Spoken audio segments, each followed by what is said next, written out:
167 ধারা নিয়ে আলোচনা করব। 167 কটাও আমরা সাথে দেখব। আচ্ছা, এই 167তে আগে যেরকম ছিল, আগে যেরকম ছিল ওই আগেরটার সাথে বর্তমানে কিন্তু ভিতরে অনেক পরিবর্তন আছে। 2025 সালে কিন্তু অনেক পরিবর্তন আছে। 2025 সালে বেশ কিছু পরিবর্তন আছে। এখানে রিমান্ডের সংজ্ঞা ঠিক আছে, রিমান্ডের প্রক্রিয়াতে অনেক ধরনের পরিবর্তন আনা হয়েছে। কি ধরনের পরিবর্তন আনা হয়েছে জানেন? এখানে পরিবর্তন আনা হয়েছে যে মেডিকেল টেস্টের যে ব্যাপারটা, মেডিকেল টেস্টের ব্যাপারটা এখানে পুরোপুরি আপনার নতুন করে ওখানে ইনক্লুড রাখা হয়েছে। তারপর বিচারিক হেফাজতের একটা বিষয় আছে, বিচারিক হেফাজতের বিষয়টা এখানে রাখা হয়েছে। তারপর ভিডিও কলের মাধ্যমে আপনার যে অ্যাকসেপ্ট করার যে বিষয়টা, এটা আগে ছিল না, এগুলো এখন আধুনিকরণ করা হয়েছে, ঠিক না? এখানে 2025 সালের যে সংশোধনী হয়েছে, এই 2025 সালের সংশোধনীর মাধ্যমে এগুলোকে কিন্তু আপডেট করা হয়েছে। অতএব যারা আমরা আগেরটা পড়ছি বাট পরেরটা পড়ি নাই, তাদের কাছে কিন্তু একটু খটকা লাগবে। এই জন্য ধারাগুলোর কিছু কিছু ধারার 1-2 লাইন করে সংশোধন হয়। এর মানে বোঝানো হয় যে পুরাতন আইনের এই 2 লাইন বাতিল করে এই 2 লাইন যুক্ত হবে। তার মানে পুরাতন আইনের ভিতরে গিয়ে নতুন এই 2 লাইন আপনার ঢুকাই দিতে হবে। ঢুকাই দিয়ে পরে পুরোটা আপনার একসাথে পড়তে হবে। এই জন্য পুরানটার সাথে নতুনটার সমন্বয় করে আমি সাজাইছি। এইটা এখন আপনাদের সাথে শেয়ার করে আমরা এই ক্লাসটা শুরু থেকে মনোযোগ সহকারে আলোচনা করব। তার আগে যথারীতি আমাদের পূর্বের যে ক্লাসটি থাকে সেটা আমরা একটু আলোচনা করব। পূর্বের ক্লাসটা হচ্ছে ফৌজদারি কার্যবিধির 165 এবং 166।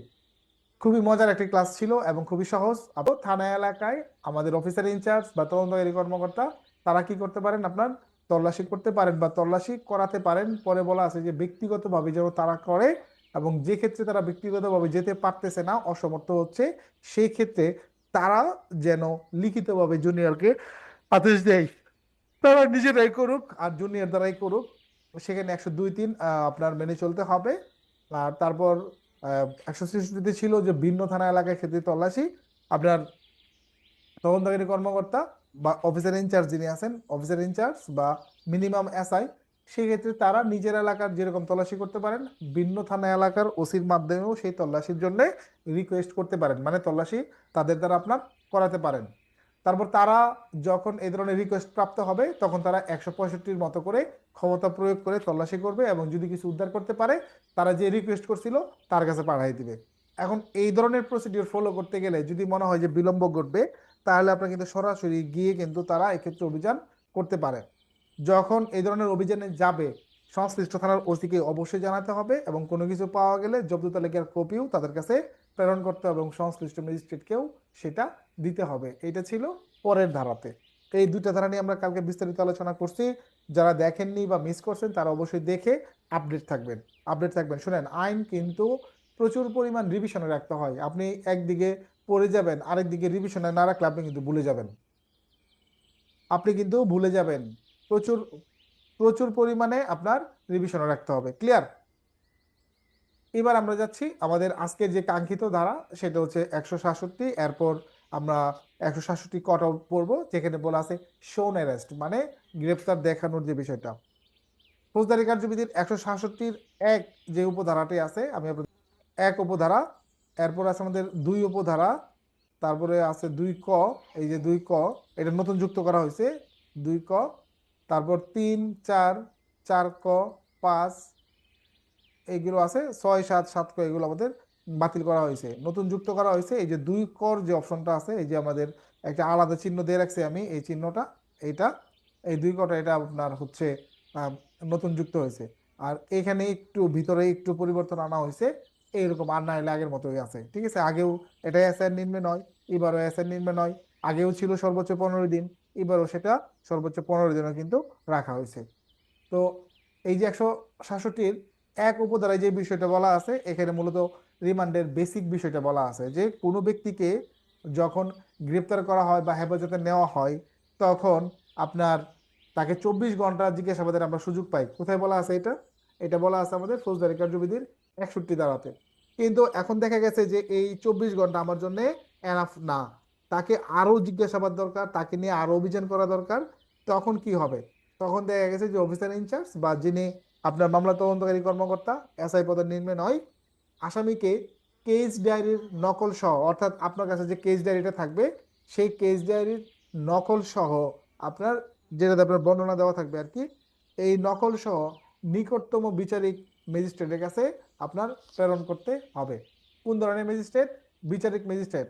এখন এখানে নিকটতম কেন বলা হয়েছে কথাটা বুঝেন।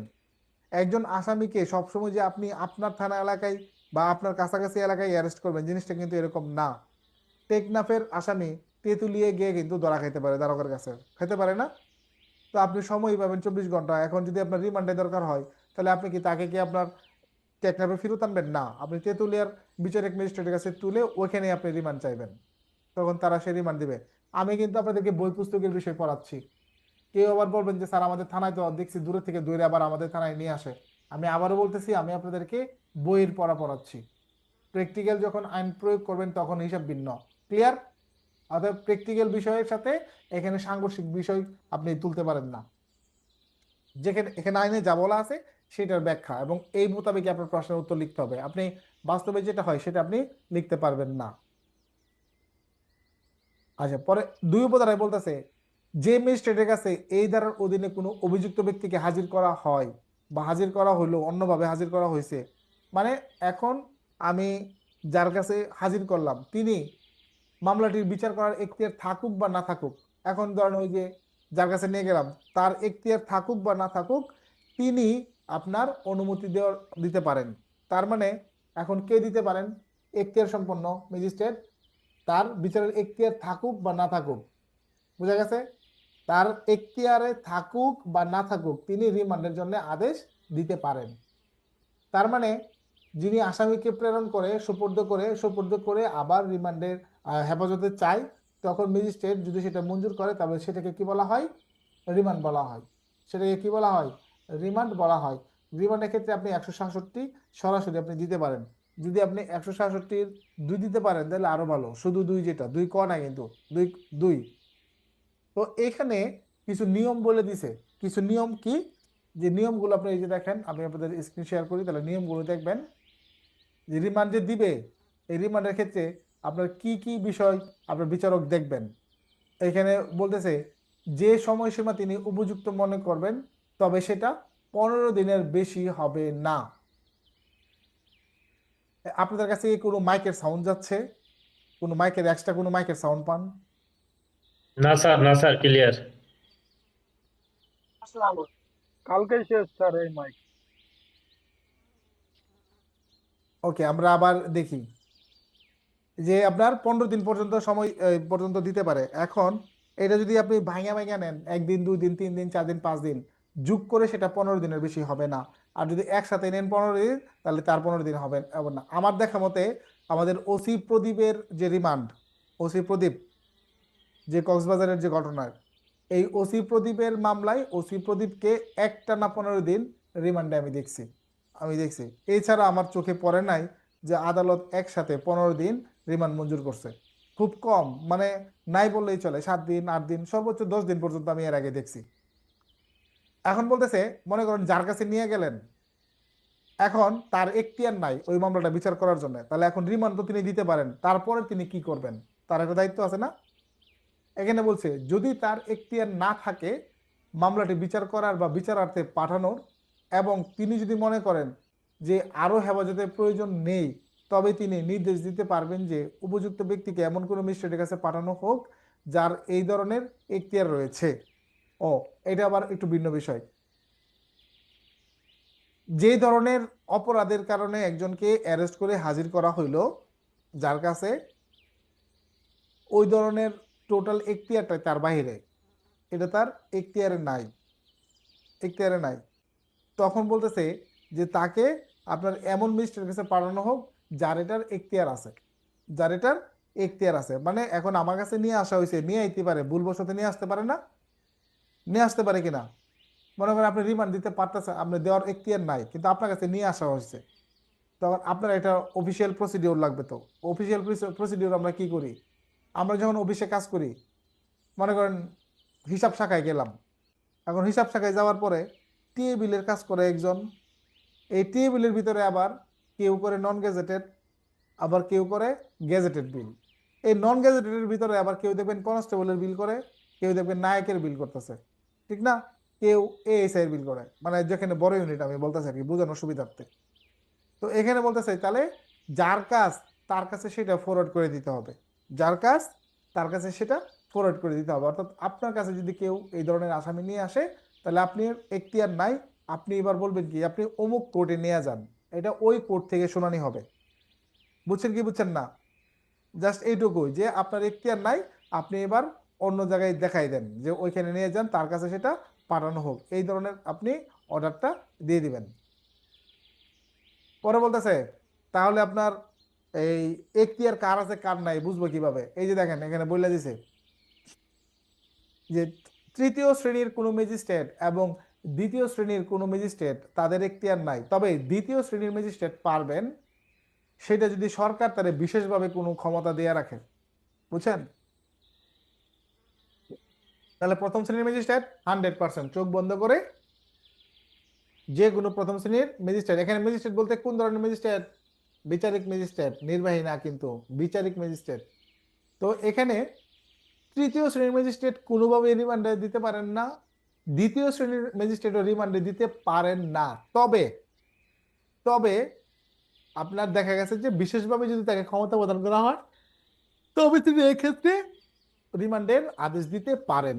তার মানে যদি তাকে বিশেষভাবে আদেশ দেওয়া না হয়, তাহলে তিনি রিমান্ডের আদেশ দিতে পারেন না। পরে আবার বলতেছে কোনো ম্যাজিস্ট্রেট কোনো মামলায় অভিযুক্ত ব্যক্তিকে পুলিশের হেফাজতে সর্বমোট 15 দিনের বেশি রাখার অনুমতি দিতে পারবেন না। কত দিনের বেশি?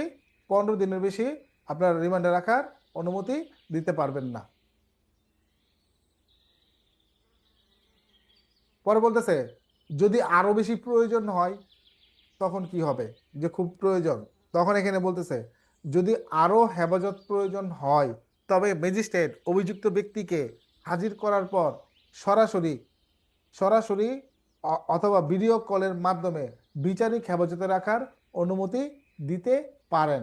এখন ধরেন বিচারিক হেফাজত কি, কি বুঝবেন আপনি বিচারিক হেফাজত? এটার ব্যাখ্যাও কিন্তু এখানে দিয়ে দেওয়া হয়েছে যে এই দেখেন বিচারিক হেফাজতটা কি, যে পুলিশের হেফাজতে দিবেন না, বাট বিচারিক হেফাজত এখানে বলছে অভিযুক্ত ব্যক্তিকে পুলিশের হেফাজত ব্যতীত কারাগার বা অন্য কোনো হেফাজতে রাখা বা তদন্ত চলাকালীন ম্যাজিস্ট্রেট বা আদালতের আদেশে হবে এরকম কোন স্থান, যেটাকে বলা হবে বিচারিক হেফাজত। ওইখানে গিয়ে পুলিশ কি করতে পারবে? দেখা করতে পারবে, কথা বলতে পারবে, বাট পুলিশের হেফাজতে আসামি থাকবে না। কারণ কি? কারণ 15 দিনের তাহলে ওভার হয়ে যাবে না? 15 দিনের ওভার হয়ে যাবে। এটা জেল গেটে আসামির জিজ্ঞাসাবাদের নাম শুনছেন কেউ? জেল গেটে আসামিকে জিজ্ঞাসাবাদ শুনেন নাই? অবশ্য পুলিশ লাইনে চাকরি করলে এত কিছু কেমনে বুঝবেন? চাকরি করতেছেন সিআইডি তে, এত কিছু কেমনে বুঝবেন? চাকরি করতেছেন আপনার এতে মাল্টি লেভেলে, চাকরি না করলে আসলে বোঝা যায় না, ঠিক না? মাল্টি লেভেলে যেমন আমার চাকরি যখন 1 বছর, তখনই মনে করেন থানার সব মামলা কাজ আমি পারি, মামলা লিখতে পারি। তাহলে থানা কিছু বুঝে পারলে কিন্তু আর কিছু পুলিশ ডিপার্টমেন্টে আর কিছু বোঝার বাকি থাকে না। থানায় যদি কেউ একবার চাকরি করে কিন্তু মনে করেন যে চোখ কান সব খুলে দেবো, সব বুঝে নেবো। থানার চাকরিটা এমন চাকরি, দেখবেন কোমলমতি পুলিশও যদি থানায় যা মোটামুটি পুলিশ হয়ে ফিরে আসে। পুলিশ লাইনে 15 বছর চাকরি করবেন, আপনি পুলিশের প বুঝেন নাই, থানায় না গেলে আপনি বুঝবেনই না পুলিশের চাকরিটা কি। থানার চাকরি হয়েছে মানে বাস্তব আইন প্রয়োগের একটা জায়গা, ওইখানে হইলো পুলিশ। আপনি এসবিসিআইডি তে দীর্ঘদিন চাকরি, আপনি পুলিশের চাকরি করেন নাই। থানায় চাকরি না করলে কোনো চাকরি না। আপনি এএসআই এসআই হয়েছেন, খুব ভালো পারফরমেন্স, ফার্স্ট হয়েছেন সারা বাংলাদেশে, সেকেন্ড হয়েছেন, কোনো সমস্যা নাই। থানায় চাকরি না করলে আপনি কোনো চাকরি বুঝবেন না। বুঝছেন? থানার চাকরি হইলো চ্যালেঞ্জিং চাকরি। ওকে, এরপর হচ্ছে বিচারিক হেফাজতটা, বুঝছেন তো? যেটা পুলিশের হেফাজতে থাকবে না, বাট অন্য একটা নিরাপদ স্থান থাকবে, এইটা হচ্ছে বিচারিক হেফাজত। ওইখানে আমরা কথা বলতে পারবো আদালতের নির্দেশে। কোনো কিছু কিন্তু আপনি জেলখানায় চলে গেলেন আসামির সঙ্গে কথা বলার জন্য, হবে না কিন্তু। আপনি কি জেলারে বলবেন যে অমুক মামলার আসামির সঙ্গে আমি একটু কথা বলতে আইছি, দিবে জেলা সাহেব আপনার আসামির ডেকে না? দিবে? দিবে না। ওই জেলখানার যে আমরা ওই টিকিট করে গিয়ে আসামি দেখি, সাক্ষাৎ করি, আত্মীয় স্বজনের সাথে কথা বলি, এই সিস্টেমে মামলার আয়ু আপনার নেট এই পাশ ওই পাশ থেকে কথা বলবে, এটাকে বলা হয় জেল গেটে জিজ্ঞাসাবাদ। অতটুকুই আমি জানি, কিন্তু বাস্তব অভিজ্ঞতা নাই। আসলে কি এক রুমের ভিতর সামনাসামনি বসে কথা বলে নাকি সাধারণ পাবলিকের মতো ওই মাঝখানে একটা বেড়া থাকে, এই পাশ থেকে ওই পাশে কথা বলে? হ্যাঁ, এই যে বলি একজন রবিউল ইসলাম হাত তুলছে, বলেন তো ভাই, এই পাশে ওই পাশে কথা বলে নাকি? না স্যার, গত পরশুদিন রেল গেটে জিজ্ঞাসাবাদের একটা কাগজ পেলাম, কোর্টের আদেশ, ওতে লেখা আছে জেলার কর্তৃক নির্ধারিত কোনো কক্ষে স্যার। ওকে, ধন্যবাদ। আজ যে বাস্তব অভিজ্ঞতা সম্পন্ন আমরা এই যে এসআই বিজয় ভাইয়ের কাছে যাই, উনি সাব ইন্সপেক্টর, বলেন।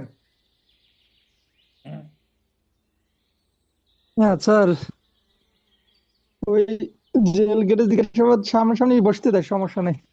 এবং আচ্ছা, ওই সময় নির্ধারিত নাই যে এত সময় থাকা লাগবে, মোটামুটি সকাল থেকে যত যতক্ষণ আপনার সময় দরকার, থাকা যায় তদন্তের রাত সামনে পর্যন্ত যতক্ষণ দরকার থাকবে। হয় নাকি? এবং সামনাসামনি বসা যায়, লোকজন থাকে ওনাদের, এদিক ওদিক থাকে, কিন্তু মানে আমরা কি কথা বলতেছি ওরা খেয়াল করবে না, কিন্তু ওদের মতো করে লোক থাকে। মানে নজরে রাখে আর কি। হ্যাঁ হ্যাঁ, নজরে থাকে, কিন্তু আমরা কি কথা বলছি ওরা ওগুলো শুনবে না, ও খেয়াল করবে না, আমরা আমাদের মতো। কিন্তু আগে মোবাইলও নেওয়া যেত, কিন্তু পরবর্তীতে নির্দেশনা আছে মোবাইল নেওয়া যায় না আর কি।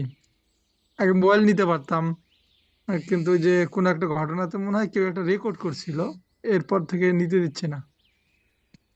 তাহলে আমরা জেল গেটের বিষয়টা একদম পুরোপুরি ক্লিয়ার হইলাম সবাই, বিচারিক হেফাজতের জিনিসটা আমরা বুঝলাম তো, যে এরকম নির্ধারিত স্থান হতে পারে যেখানে আসামি আদালতের নির্দেশে থাকবে কিন্তু পুলিশের হেফাজতে না, পুলিশ কথাবার্তা বলতে পারবে, যেটাকে আমরা জেল গেটে জিজ্ঞাসাবাদ বলি আর কি। বা আদালত যদি অন্য কোনো স্থান নির্ধারণ করে দেয় সেটাও কিন্তু হবে, আদালত যেটা ভালো মনে করবে। ওকে, তারপর দেখেন 2 ক, যে জিনিসটা নতুন যুক্ত হয়েছে, টোটালি নতুন যুক্ত হয়েছে 2 ক। 2 কিন্তু আগে ছিল, একটু মডিফাই হয়েছে, 2 কটা কিন্তু টোটালি নতুন যুক্ত হয়েছে। তাহলে দেখেন, যে জিনিসটা নতুন যুক্ত হয় এখান থেকে কিন্তু প্রশ্ন আসার সম্ভাবনা বেশি থাকে। আমরা কিন্তু এতক্ষণ যা পড়ছি ওখান থেকে কিন্তু রিমান্ড বলতে কি বুঝুন, রিমান্ডের নেওয়ার প্রসেসিং কি, হ্যাঁ, তারপর রিমান্ডের প্রক্রিয়াগুলো কি, এগুলো কিন্তু জানতে পারছি। এবার আমরা জানবো নতুন নতুন বিষয় কি। 2 ক এখানে বলতেছে, যে ম্যাজিস্ট্রেট উপধারা 2 এর অধীনে কোনো অভিযুক্ত ব্যক্তিকে পুলিশের হেফাজতে রাখার অনুমতি দিবেন, তিনি নির্দেশ দিতে পারবেন যে অভিযুক্ত ব্যক্তিকে নিকটবর্তী সরকারি হাসপাতালে একজন চিকিৎসক দ্বারা পরীক্ষা করা হবে এবং পুলিশ হেফাজতে দেওয়ার আগে। তার মানে এগুলো কিন্তু অনেক কমপ্লেন হয়েছে যে পুলিশ রিমান্ডে নিয়ে কি করে, মায়ের দেয় নাকি? রিমান্ডে নিয়ে কি করে, মায়ের দেয়।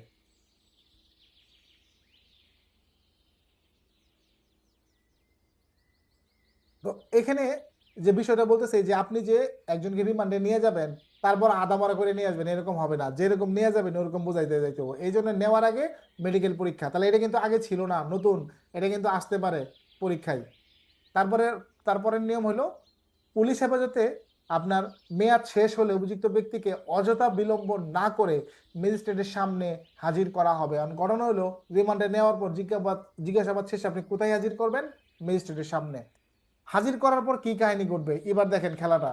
এই যেখানে বলতেছে, হাজির করার সময় যদি অভিযুক্ত ব্যক্তির শরীরে আঘাতের কোনো চিহ্ন দেখা যায় অথবা অভিযুক্ত অভিযোগ করেন যে তিনি পুলিশ হেফাজতে থাকা অবস্থায় নির্যাতনের শিকার হয়েছেন, তবে ম্যাজিস্ট্রেট নির্দেশ দিবেন যাতে নিকটবর্তী সরকারি হাসপাতালের একজন চিকিৎসক দ্বারা তাকে পরীক্ষা করা হয়।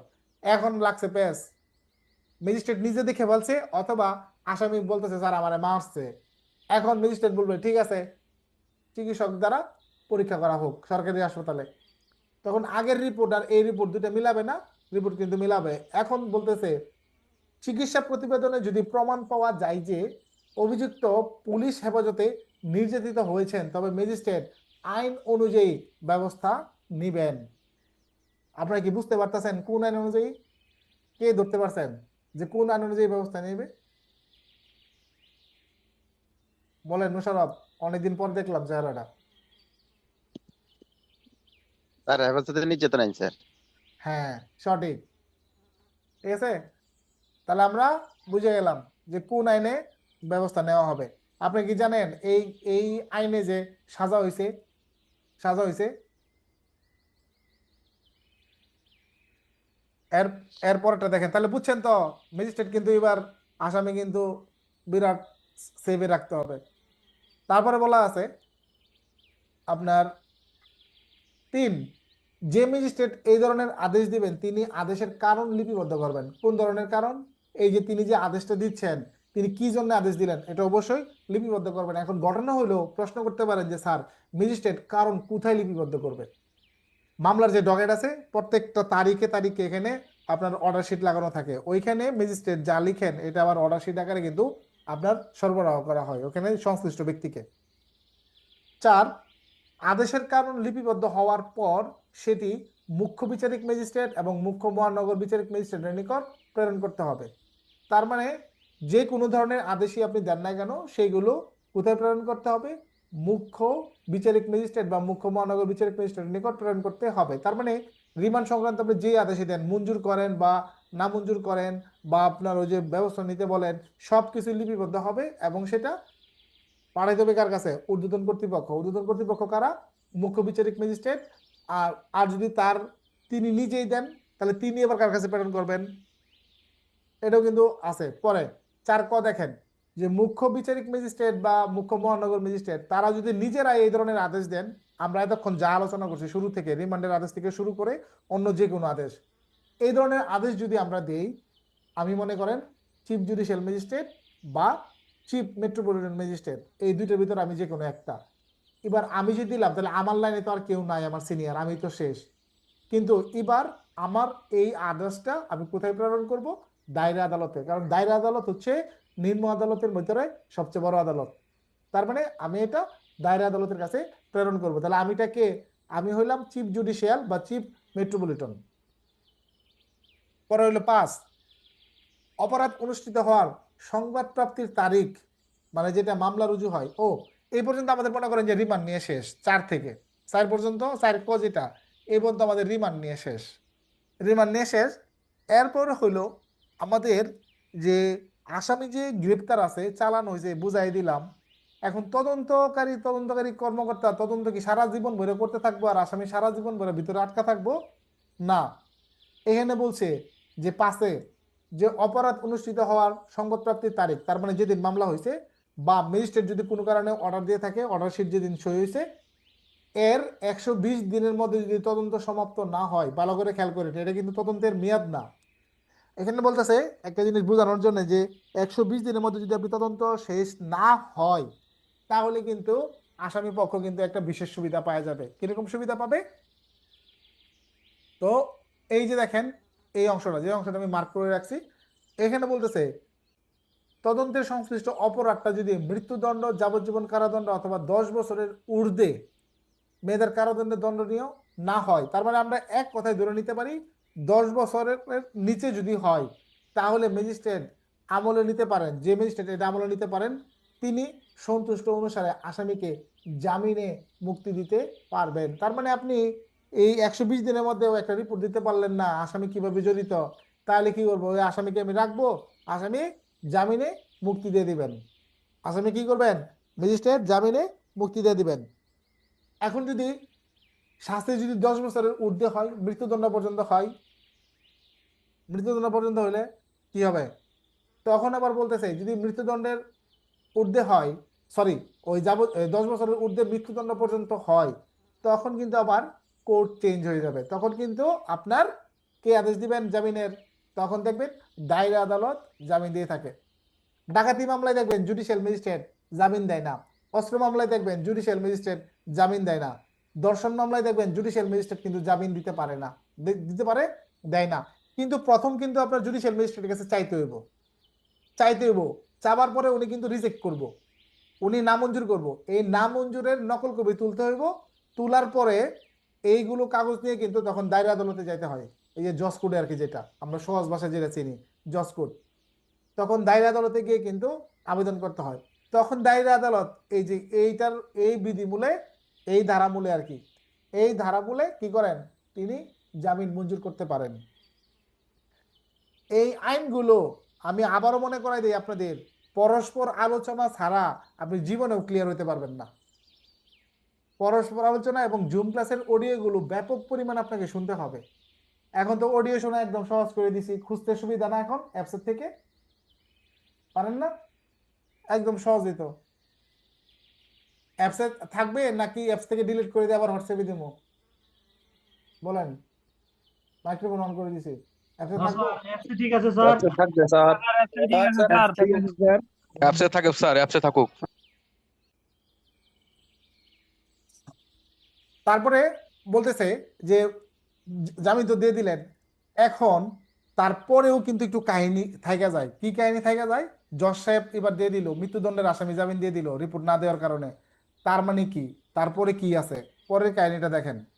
কথা বলছে এই যে, তবে শর্ত হলো যে, যে কাহিনী বললাম না যে একটা কাহিনী আছে, শর্ত আছে। আপনি কি 120 দিন গেলেই জামিন পাওয়া যাবেন সব ক্ষেত্রে?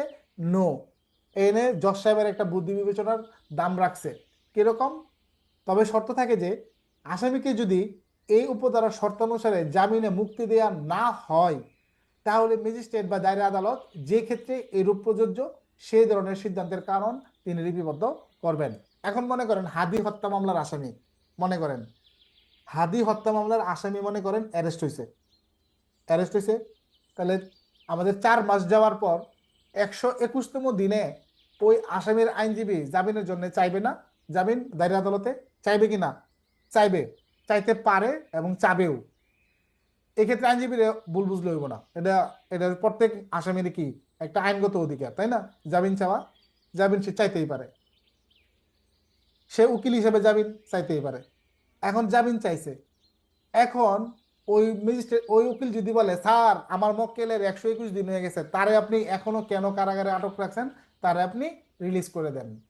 এই যে সিআরপিসির 167-র এই উপধারা মোতাবেক আমার আসামি রিলিজ পায়। যুক্তি আছে কিনা? আইনগত যুক্তি আছে না? পাশে পরে আবার একটা যুক্তি দিছে না, ম্যাজিস্ট্রেট বা যে দায়রা আদালত তারা দুইজনেই ক্ষমতা আছে ওইটার ভিতর শর্তের ভিতরে পড়লেও তারা নাকচ করে দিতে পারে। আসামির জামিন কি করলো? নামঞ্জুর। কি করলো? নামঞ্জুর। এই জন্য দেখবেন পানিশমেন্ট ছাড়াও আসামি 2 বছর 3 বছর জেল খাটে, খাটে কিনা?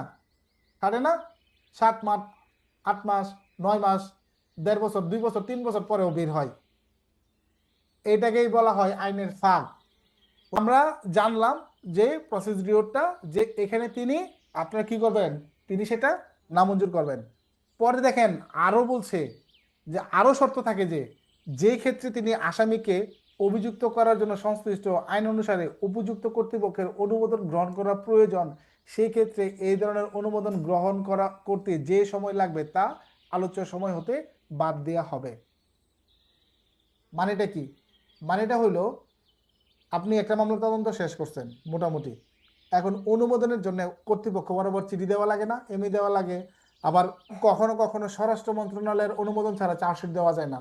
কিরকম? যেমন ধরেন সন্ত্রাস বিরোধী আইনে আপনি স্বরাষ্ট্র মন্ত্রণালয়ের অনুমোদন ছাড়া চার্জশিট দিতে পারবেন না। একইভাবে র্যাপিড অ্যাকশন ব্যাটালিয়ন, ওই র্যাপিড অ্যাকশন ব্যাটালিয়নেও কিন্তু আপনার দেখা গেছে যে, র্যাপিড অ্যাকশন ব্যাটালিয়ন এটা হচ্ছে মন্ত্রণালয়ের অনুমোদন ছাড়া তদন্ত করতে পারে না, বাট চার্জশিট দিতে গেলে অনুমোদন লাগে না। লাগে কি লাগে না ভুলে গেলাম।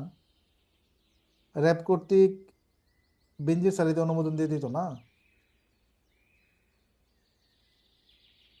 তদন্তের জন্য 100% শিওর আমি অনুমোদন লাগে স্বরাষ্ট্র মন্ত্রণালয়ের র্যাব কর্তৃক, তবে তদন্তের ক্ষেত্রে লাগে না। তদন্তের ক্ষেত্রে র্যাবের ডিজি যে আছে উনি অনুমোদন দিলে হয়। তবে তদন্তে গ্রহণ করার জন্য 100% স্বরাষ্ট্র মন্ত্রণালয়ের অনুমোদন লাগবে। তো এখানে এই শর্তটাই দিছে যে আপনার শর্তটা হলো, আরো শর্ত দেয় যে আপনার এক্ষেত্রে অভিযুক্ত করার জন্য যে অনুমোদনটা লাগবে প্রতিবেদন দাখিল করার জন্য, এক্ষেত্রে কর্তৃপক্ষের কাছ থেকে আপনি অনুমোদন নিতে যে সময় লাগবে এই সময়টা ওই 120 দিনের ভিতর আসবে না। বোঝা গেছে? এই 120 দিন শুধুমাত্র তার তদন্তের মৌলিক সময় হিসেবে গণ্য হবে। পরে আবার বলতেছে আচ্ছা এমন কিছু আসামি আছে যারা এই সুবিধাটা পাবে না। কারা? এটা হলো সুদ ডাকাত যারা আছে না, এই সুদ ডাকাত যারা আছে এরা এই ধরনের সুযোগটা পাবে না। দেখেন 400 এবং 401 ধারায় যারা আছে তাদের জন্য 5 উপধারার যে সুযোগ আছে এটা প্রযোজ্য হবে না। মনে করেন শান্তিরক্ষা মিশনের লোক চাইছে না, এই যে কিছুদিন আগে নামের তালিকা, ওখানে কিন্তু লেখা আছে যারা সাধারণ কোঠায় একবার এফপিও মিশন খাটছে তারা আর এখানে আবেদন করতে পারবে না। তারা আর কি করতে পারবে না? কোনো আবেদন করতে পারবে না, যার কারণে আমরা আবেদন করতে পারি না। ঠিক আছে? যদিও আমার যদি সাইড দেওয়া এখন নেই, আমি যাবো না, একদম কথা দিলাম যাবো না, কোনো ইচ্ছাই নাই। তবে মূল কথা হলো আমি যাওয়ার যোগ্যতাই নাই আমার, কারণ সাধারণ কোটায় আপনার একবারের বেশি দুইবার কোনো সুযোগ নাই, একবার বেশি দুইবারের কোনো কি আপনার কোনো সুযোগ নাই। এই হলো এখানে যারা চোর ডাকাত আছে তারা ওই 120 দিনের পরে যে 121 দিনে যে সুযোগটা আছে এই সুযোগটা তারা পাবে না। বুঝতে পারছেন তো? অন্যান্য আসামিরা সুযোগ পাইলেও চোর ডাকাতের অন্তর্ভুক্ত যারা, চোরের দলভুক্ত যারা, ডাকাতের দলভুক্ত যারা, তারা এই সুযোগটা পাবে কি পাবে না বলেন? পাবে? তারা এই সুযোগটা পাবে না। এখন রিমান্ড আইন বাদ দিলেন, আইন বাদ দেন, ধারা উপধারা সবকিছুই বাদ দেন, এই যে ক্লাসটা আপনি করলেন রিমান্ড সম্পর্কে, দেখেন তো এই বিষয়গুলো বুঝছেন কিনা? যে আপনার দ্বিতীয় শ্রেণীর ম্যাজিস্ট্রেট পারে না, তবে তাকে ক্ষমতা দিলে সে পারে। তৃতীয় শ্রেণীর ম্যাজিস্ট্রেট কোনোভাবে রিমান্ডের আদেশ দিতে পারে না, পারে? পারে না। আর যে কোনো প্রথম শ্রেণীর ম্যাজিস্ট্রেট দিতে পারে, এখতিয়ারে থাকুক বা না থাকুক। যে কোনো প্রথম শ্রেণীর ম্যাজিস্ট্রেট বা ক্ষমতা সম্পন্ন দ্বিতীয় শ্রেণীর ম্যাজিস্ট্রেট কি করতে পারেন? রিমান্ড মঞ্জুর করতে পারেন, সর্বোচ্চ 25 দিন পর্যন্ত পারেন, নাকি? এই না দিই, তারপরে সবাই শিখছে তাহলে কয়দিন? 15 দিন। ওকে, তার মানে আমরা বুঝলাম যে না মুখস্থ না, আইনকে কি করতে হবে? বুঝতে হবে। আর মাস্টার যা বলবে তাই যে 100% সঠিক এটা মানবেন না। আইনের বাইরে যদি আমি কোনো কথা বলি আপনারা কি আমার কথা বিশ্বাস করবেন? আইনের বাইরে বললে বিশ্বাস করবেন না। আপনারা যদি কনফিউশন লাগে, কোনো জায়গায় সন্দেহ থাকে, আপনারা মূল বই দেখে মিলাবেন যে আমার কথাটা সঠিক আছে কিনা, ভুল আছে কিনা। ঠিক আছে না? এটা সবসময় ফলো করবেন। আমি সবসময় এটা আপনাকে এপ্রিসিয়েট করি। আমার যে কোনো ভুল হতে পারে, আমাকে জানাই দিবেন, আমি সেটা সংশোধন করে নেব। তারপরে আপনি এটা বুঝছেন কিনা যে আগে জেল গেটে জিজ্ঞাসাবাদের আইনগত বিধানটা এখানে ক্লিয়ার করা ছিল না, এবার সেটাকে বিচারিক হেফাজতে রাখার জন্য ভিডিও কলেও পর্যন্ত অনুমোদন দিতে পারেন ম্যাজিস্ট্রেট। পারেন না ভিডিও কলের বিষয়টা এখানে? আচ্ছা, বিচারিক হেফাজতে আসামি পুলিশের হেফাজতে থাকবে, তাই কি না? না। ওকে, তাহলে বুঝতে পারছেন কার হেফাজতে? পুলিশ হেফাজত ব্যতীত কারাগার বা অন্য কোনো স্থানে আসামি থাকবে। ক্লিয়ার? দেখেন তো আমরা সবই পারি, বুঝতেই আছি। কতদিন পর্যন্ত সময় গেলে আপনার মনে করেন ম্যাজিস্ট্রেট এই ধরনের জামিন দিয়ে দিতে পারেন? দায়রা আদালত মৃত্যুদণ্ড পর্যন্ত, আর ম্যাজিস্ট্রেট কোর্টে 10 বছর পর্যন্ত, ঠিক না? 10 বছর পর্যন্ত তারা এগুলো জামিন দিয়ে দিতে পারেন। তবে কোন শ্রেণীর আসামিরা এই ধরনের সুযোগ পাবে না? চোর ডাকাতের দল যারা, নাকি চোরের দলভুক্ত হওয়া, ডাকাতের দলভুক্ত যারা, এরা এই ধরনের সুযোগ সুবিধা পাবেন না। আপনার চিফ জুডিশিয়াল ম্যাজিস্ট্রেটের নিম্নে যারা আছে তারা যদি এই ধরনের রিমান্ডের আদেশ দেন বা অন্য কোনো আদেশ দেন, নামঞ্জুরের আদেশ দেন, যে কোনো আদেশই দেন, তারা তাদের অনুলিপি কার কাছে প্রেরণ করবেন? আদেশের কপি কার কাছে প্রেরণ করবেন? চিফ জুডিশিয়ালের কাছে প্রেরণ করবেন।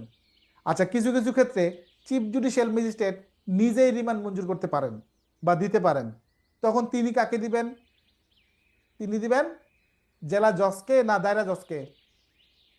দায়রা জজকে।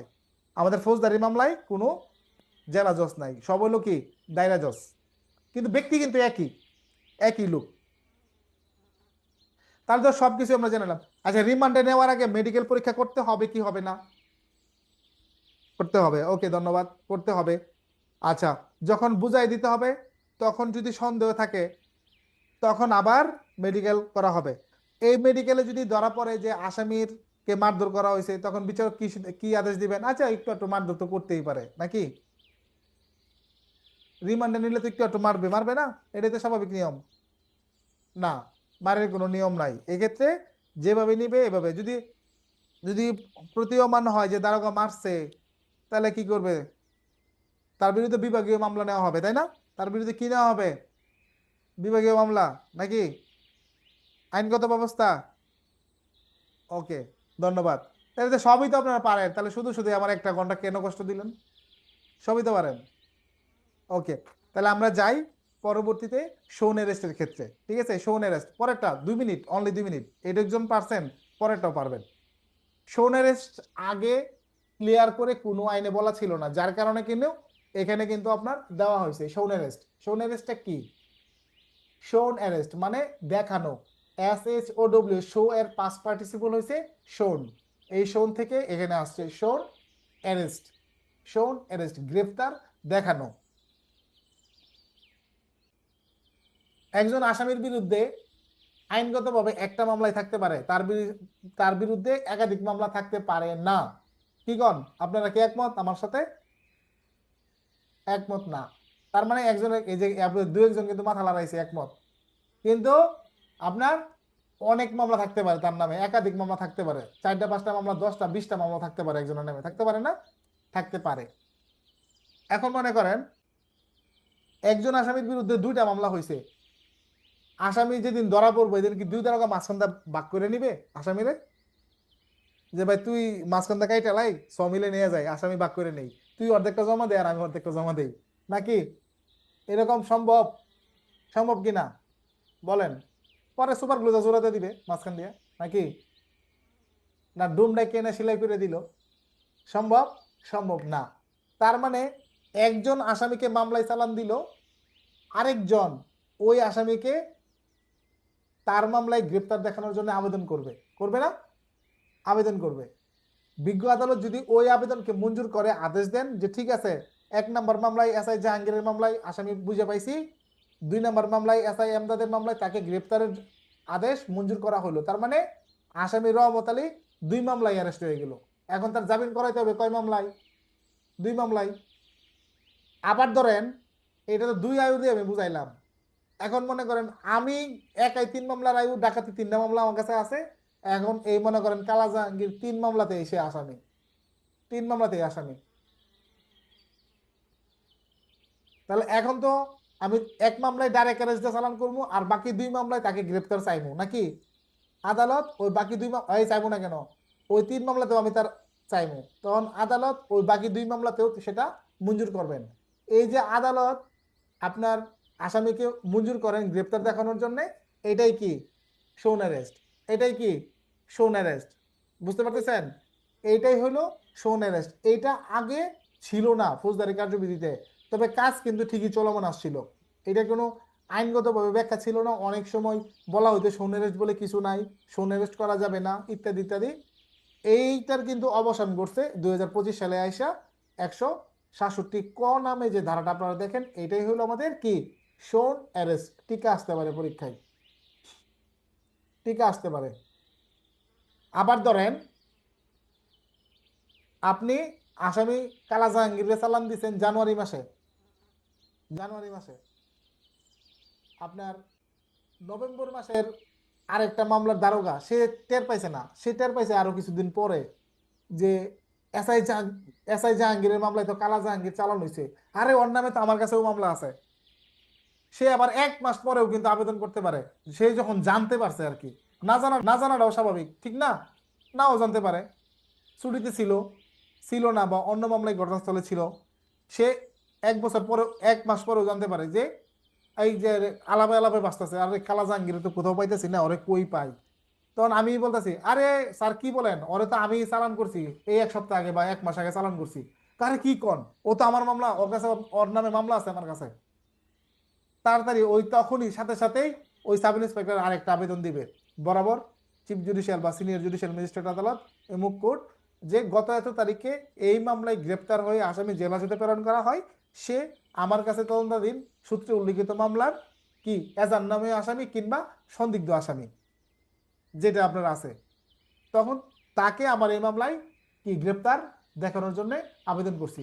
এখন যদি আবেদন মঞ্জুর করে তাহলে আপনার মামলায় কিন্তু অটোমেটিক অ্যারেস্ট হয়ে গেল, অটোমেটিক অ্যারেস্ট। এখন আপনি আবার তারা রিমান্ডেও আনতে পারবেন, কারণ সে আপনার মামলায় গ্রেপ্তার দেখানো হয়েছে। বুঝছেন শোন অ্যারেস্টের কাহিনীটা? এইটাই বানায় বানায় খালি লিখবেন পরীক্ষা, আর সুন্দর করে ধারাটা কোট করবেন, ফুল মার্ক, চিন্তা করেন না। থেকে ফরওয়ার্ডিং দিলে যদি একই থানা থেকে এক আসামির যদি একাধিক মামলা থাকে তাহলে পৃথক পৃথক ফরওয়ার্ডিং দেয় স্যার, সোনা আসতে পেরে ও দেয় মানে না স্যার। 3টা আলাদা আলাদা ফরওয়ার্ডিং দেয় একসাথে? জি স্যার। ও আচ্ছা ঠিক আছে, 3টা একসাথে দিয়ে দিলে 3টা একবারে ওই যে কোর্টে আছে ওই কোর্টে আপনার মঞ্জুর করে নেয় আর কি। জি স্যার, ওই কোর্ট সিডব্লিউ মূল্য জেলে পাঠাই দেয়। ধন্যবাদ। পরে ওই জামিন করাতে হলে কিন্তু সবগুলো মামলায় জামিন করে কিন্তু তারা বাই করতে হবে।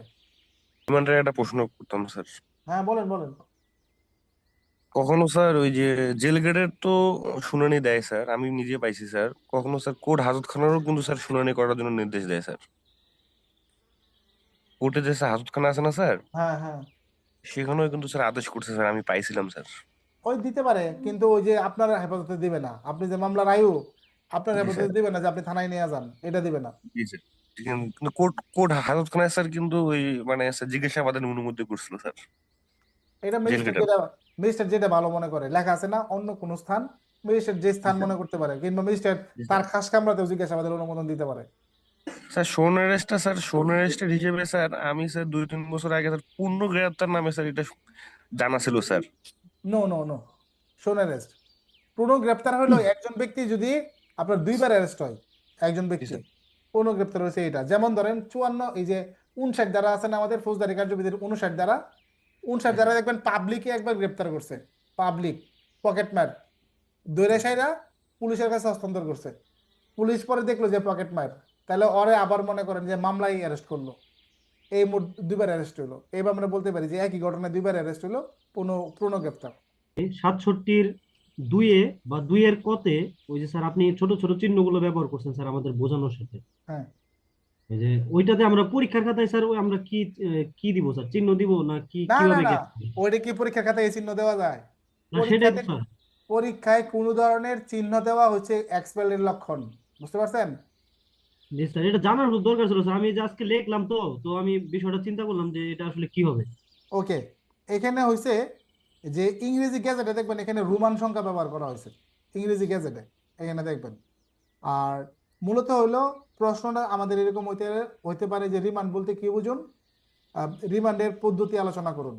তাহলে রিমান্ডের সংজ্ঞা যা দেওয়ার দিলেন, রিমান্ডের পদ্ধতি নিম্নে আলোচনা করা হলো, তখন আপনি লিখলেন 1 2 3 4 5 6 বা ক খ গ ঘ দিয়ে দাঁড়িয়ে দাঁড়িয়ে দিয়ে আপনি শেষ পর্যন্ত যে কটা আপনি পয়েন্ট আকারে দিলেন ওই কটা আপনি দিলেন। তারপরকে দ্বারা কোড করবেন আপনি যেটা আপনি কোড করতে চান ওইটা। এই আপনার যদি প্রত্যেক লাইনে আপনি দ্বারা কোড করতে চান তাহলে উপদ্বারা দফা অনুচ্ছেদ সহ উল্লেখ করে প্রত্যেক লাইনের শেষে আপনি সঠিকভাবে উল্লেখ করতে হবে, ওইখানে আপনার আর কোনো কিছু দেওয়া দরকার নাই। স্যার আসামিদের যে 15 দিনের অধিক রিমান্ডে আনা যায় না স্যার, এটা কি একটানা 15 দিনের বেশি না নাকি স্যার তার আপনি বাইঙ্গা বাইঙ্গা নেন আর যেমনি নেন, আপনার 15 দিনের বেশি আপনি পাবেন না, বুঝে গেছেন? আপনি পাবেন না। টেবিল আপনি যে নেন, আপনি একবার নেন আর মনে করেন যে মাসে মাসেই হোক, যা পাও না তাই দিব, এর বেশি দিব না, দিব এর বেশি সুযোগ নাই, যে কয়দিন দেওয়ার এই কয়দিনই দিব। যদি রিমান্ড হয় 5 দিন, হুম কিন্তু আমার জিজ্ঞাসাবাদ 4 দিনই শেষ হয়ে গেল, তাহলে কি হুম, আমি 4 দিন পর জমা দিয়ে দেবো না 5 দিন পর জমা দিতে হইবে আসামি? তেল ছুটির মতো আপনার ইচ্ছা, আপনি চলে হাজির হইতেও পারেন, 5 দিন পরে গিয়ে 12টার আগে হাজির হইতে পারেন, আপনি চলে একদিন জিজ্ঞাসাবাদ করে জমা দিয়ে দিতে পারেন। এখন বলতে পারেন স্যার তাহলে কি রিমান্ড বাকিটা জমা থাকবো? নো, সেল ছুটি যেরকম আপনার মাইনাস হয়ে যায়, রিমান্ডটা যে কদিন আদেশ দিয়েছিল এটা মাইনাস হয়ে গেছে। আমাদের আসামি আমরা যখন স্যার জেলখানা থেকে নিয়ে আসার পরে স্যার সাথে সাথে আমরা ডাক্তারের দ্বারা চিকিৎসা করি স্যার।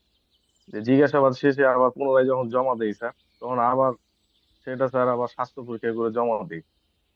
আর আপনি বললেন স্যার এখানে যে আমরা ম্যাজিস্ট্রেট যদি দেখে যে এরকম আঘাতের চিহ্ন থাকে বা মার্কসে যদি আসামি বলে, তো এটা তো আমরা আগে করে ফেলি স্যার, দেখছি এটা এটা কেন 1 নম্বর করেন, প্রশ্ন। এটা আপনি কেন করেন, এটা কেন করেন যাতে আপনার বিরুদ্ধে কমপ্লেন অর্ডার আগে যেন দেখাইতে পারেন, বা ওইটার সাথে সাথে আমরা আগেই করে নেন, ম্যাজিস্ট্রেট সাথে সাথে দেখেন, ম্যাজিস্ট্রেট আপনাকে দ্বিতীয়বার বলে না যে করে নিয়ে মানে করেন, আপনি আগে থেকে নিয়ে গেছেন করায়া, তখন ম্যাজিস্ট্রেট এই দুইটা কম্পেয়ার করে, আসামি করলেও আর এটা পাত্তা দেয় না, ডাইরেক্ট কাস্টডিতে দেয়। বুঝছেন বিষয়টা?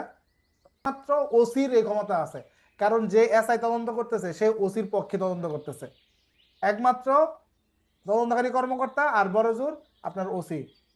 অ্যারেস্ট বলতেছে স্যার, এইটা একটু সারমর্মভাবে একটু বলেন যে স্যার, বুঝতে পারছেন এই বিষয়টা স্যার। মনে করেন আপনার কাছে দুইটা মামলা আছে, কয়টা মামলা আছে? দুইটা মামলা। এখন আসামি ধরছেন একটা, এখন মনে করেন যে ডাকাত, দুইটা ডাকাতি মামলা, তা আপনি এই দুই ঘটনার সঙ্গে ওর জড়িত থাকার সম্ভাবনা, তখন আপনি এক মামলায় তার চালান দিচ্ছেন, আরেক মামলায় তারে আবার গ্রেপ্তার চাইবেন না? তখন পরের মামলাটাই হলো তাকে আপনি গ্রেপ্তার দেখানোর জন্য ফরওয়ার্ডিং দিলেন, তাহলে একজন ব্যক্তিকে একই সাথে তো দুইটা মামলায় ভাগ করে দুইবার চালান দেওয়া যায় না, একটা ডাইরেক্ট চালান হলো, আরেকটার মধ্যে লিখতে হয় যে এই মামলায় চালান দিছি তার এই মামলাতেও আমি গ্রেপ্তার চাই, তখন আদালত ওইটাকে ওই মামলায় আপনার আদেশ আপনার মঞ্জুর করবে। তার মানে আপনি যেটা দেখাইতে চাইলেন এইটা আদালত মঞ্জুর করে নিছে, শোন মানে হচ্ছে দেখানো। এখন আপনার পরিবর্তে আপনি একটা সাবমিট করছেন, আসামি প্রেরণ করছেন, আবার আরেক দারোগার কাছে থাকতে পারে, ওই দারোগাও চাইতে পারে। ফোনের স্যার এটা সময়সীমা কি স্যার 1 মাস না এর পরবর্তী সময়গুলো কি চাওয়া যাবে স্যার? না না, এটা তো আমি একটা উদাহরণ দিছি। শোন অ্যারেস্ট আপনার যে কোনো সময় আপনি চাইতে পারবেন, এরকম কোনো স্যার সময়সীমা উল্লেখ আছে? মানে এখন 2 মাস পরে স্যার আমি জানলাম যে এই তারে গ্রেপ্তার করা হয়েছে, আমি 2 মাস পরে চাইতে পারবো স্যার? হ্যাঁ, আমি স্যার 2 মাস পরে জানলাম সে জেলে আছে, আর তার কাছে তার আমার একটা মামলা আছে, সেক্ষেত্রে কি স্যার 2 মাস পরে কি আমি সোনের অ্যারেস্ট চাইতে পারি আদালতে, বিজ্ঞ কোনো আদালতে? সমস্যা নাই তো। আপনি যখন জানতে পারছেন এই ঘটনায় জড়িত স্যার একজন ব্যক্তি আপনার হাজতে আছে, আপনি তাকে রিমান্ডে চাইতেই পারেন। বুঝতে পারছি স্যার, মূল কথা হলো সে হাজতে থাকলে বা জেলে থাকলে আমি চাইতে পারবো, জেলে থাকাকালীন সময়। সঠিক। যে এই যে স্যার যে শুন অ্যারেস্টের ব্যাপারে স্যার, শুন অ্যারেস্টের মধ্যে যদি স্যার আপনার হাত ধরেন, আপনার হাতে একটা মামলা আছে, আসামি অ্যারেস্ট করছেন আপনি, কিন্তু আরেকটা মামলা আমার হাতে আছে, তো সেক্ষেত্রে আমার মামলাও রিমান্ডের দরকার, আপনার মামলা তো রিমান্ডের দরকার, তাহলে কি স্যার রিমান্ডটা কি পর্যায়ক্রমে দিবেন আমাদের স্যার? রিমান্ড কোনো যৌথ নাই, পর্যায়ক্রমে। আপনি রিমান্ডে বা জিজ্ঞাসাবাদ শেষে জমা দিবেন পরে, কারণ আপনি রিমান্ডে আনবেন, আমিও 2 মাস, আপনি পিটাই মারে লাইবেন, আমি কি জেল খাটবো? বুঝতে পারছি স্যার, এটা তো পর্যায়ক্রমে দিবে স্যার, 2 মামলার 2 ভাবে। হ্যাঁ, আপনারটা শেষ হওয়ার পরে ওই মামলায় চাওয়া হবে, এরকম। আমি এই যে জিজ্ঞেস করতেছিলাম 167 এর যে 5 উপধারায় স্যার, হুম এমসিকিউতে যেটা যে এরকম আসে যে তদন্তকারী কর্মকর্তা অথবা মামলার আয়ু, যে এই যে 100 কতদিন রাখতে পারে ম্যাজিস্ট্রেটের আদেশে আসামিকে কতদিন, হুম এখানে লেখা আছে স্যার 120 দিন। 120, এমসিকিউতে এটা ভুল বলছেন আপনি, বুঝতে পারেন নাই। 120 দিন হলো কোনো আসামিকে আপনি যখন অ্যারেস্ট করলেন, তাকে তো আপনি হাজতে দিবেন, হাজতে দিবেন না? জি স্যার। এখন তদন্ত যে আপনি করতেছেন, তদন্ত কইরা এই 120 দিনের ভিতরে, যেদিন থেকে মামলা রুজু হয়েছে এই দিন থেকে 120 দিনের ভিতরে আপনি রিপোর্ট দিতে পারেন নাই, চার্জশিট দিতে পারেন নাই, তখন আদালত ধরে নিব যে আপনি সাক্ষ্য প্রমাণ জোগাড় করতে পারতেছেন না। পারলে তো আপনি 120 দিনের মধ্যে রিপোর্ট দিয়েই দিতেন। বুঝছেন বিষয়টা? যখন আপনি পারতেছেন না, তখন ওই আসামি আর অযথা আটক রাখবে না, কারণ মানবাধিকার লঙ্ঘন হচ্ছে, তাকে জামিন দিয়ে দিবে। বুঝছেন স্যার বিষয়টা? এটা আমি বুঝতে পারি, কিন্তু ওই যে কতদিন আটক রাখতে পারে, এই যে যদি এরকম এমসিকিউ আসে স্যার? এখানে আটক কতদিন রাখতে পারে এটা এরকম ভাবে তো সুনির্দিষ্ট কোনো নিয়ম নাই যে এতদিন রাখতে পারবে। এটা দেখা গেছে যে আইনে যে আপনার 120 দিনের কথা দেখতেছেন, আরে ভাই আজকে চালান দেয়, 1 সপ্তাহ পরে জামিনে নিয়ে আসে না? জি নিয়ে আসে স্যার। কিনা? আনে কিনা? আনে না? কেন স্যার? আনে। এটা তো আগে বললাম যে মাকড়সার জালের মতন, কেউ পারলে আটকা পড়ে যায়, আর কেউ পারলে জাল সহ ছিঁড়ে লইয়ে পড়ে। বুঝছেন না বিষয়টা? এরকম আর জি কি। স্যার। এরকম উচ্চ আদালত থেকে সিদ্ধান্ত আসতে পারে, হাইকোর্ট থেকে জামিন দিয়ে দিতে পারে, তো নিম্ন আদালত মানতে বাধ্য হয়। এটা ভাই বলা যায় না। শুন, তবে যদি প্রশ্নে এরকম থাকে 120 দিন, এটা আপনি 120 দিন পর্যন্ত দিতে পারেন যদি থাকে। এমসিকিউতে তার যুক্তি খণ্ডন করা লাগে না, চয়েস না করা লাগে। চয়েসের জি ক্ষেত্রে স্যার। 120 দিন থাকলে 120 দিন। সোন অ্যারেস্টটা স্যার হচ্ছে একজন আসামিকে একাধিক মামলায় গ্রেপ্তার দেখানোকে সোন অ্যারেস্ট বলে, এইভাবেই মনে রাখার জন্য বলা যেতে পারে স্যার। এনাফ, চলে চলে আপনার মোটামুটি বুঝতে পারেন, আপনি বুঝতে পারলেন, আপনি যেটাতে বুঝতে পারেন মনে রাখার জন্য, এটাই। স্যার 2 নম্বর এবং 3 নম্বর স্যার, ওই যে 67 কোড 2 এবং 3, এটা স্যার যদি স্যার আর একটু বুঝিয়ে দিতেন স্যার। ও আসলে আমি তো আপনাদেরকে আইন থেকে বুঝি নাই, নিজের থেকে যেটা বলছি এটাই, তাই না? 2-3 হচ্ছে আপনার প্রিভেন্টিভ ডিটেনশন যেটা আছে, হ্যাঁ, এটার জন্য আপনার রাখতে পারবে না। বলতেছে এটা পুলিশ রিপোর্ট যদি উল্লেখ থাকে যে গ্রেপ্তারের উদ্দেশ্যে শুধুমাত্র কোনোভাবে প্রতিরোধমূলক আটক, এই আইনের অধীনে আটক রাখা, তবে ম্যাজিস্ট্রেট কোনো ব্যক্তিকে বিচারিক হেফাজতে রাখার অনুমতি দিবেন না। আমরা বলি আমাদের একটা আইন আছে, আগে ছিল ফৌজদারি কার্যবিধির 54 ধারায়, আমরা কি করতাম, গ্রেপ্তার করে সন্দেহ করে চালান দিয়ে দিতে পারতাম। এটা বাতিল করছে না? বাতিল করছে কিনা? আরিফুল, বাতিল করছে না? স্যার জি স্যার। বাতিল করছে, ওইটা এর এখন আর সুযোগ নাই।